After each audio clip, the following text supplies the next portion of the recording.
lửa hai nó lên sáng nay cầm tên chó không nó lên này cầm tên chó cho nó không rồi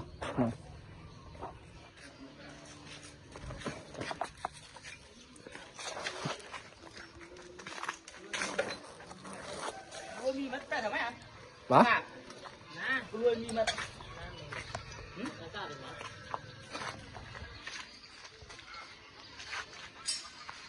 người mi mệt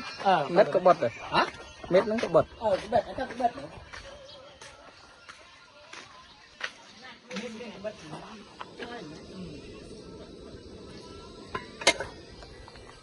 xung quanh tiền làm thoát ở việc bơi chế thoát để ta được thật lạ thoát sáng năng nữa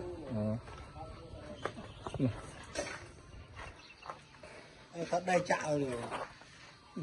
này có tục thì cần chạm đây á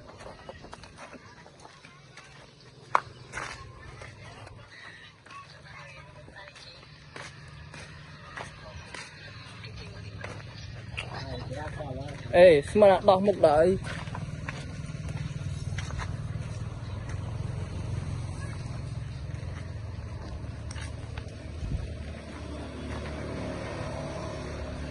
à đó hai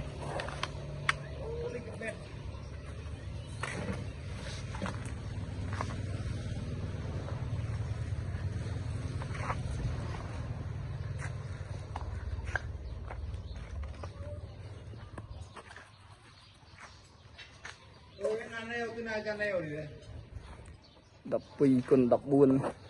đập ram thành cái đời trên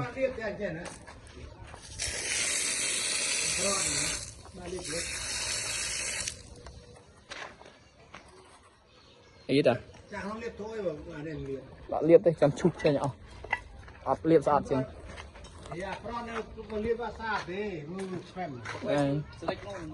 chăm liệp slap đi lớn bậc ông này chơi à chơi liệp select nhá nó vào việc lười rồi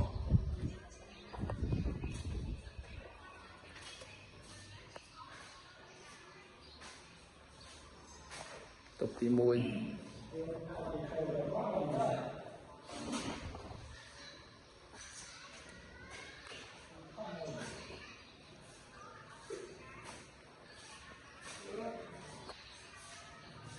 tập tí pi ok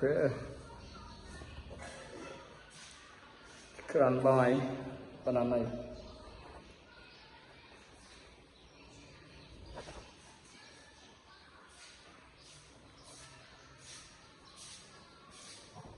tập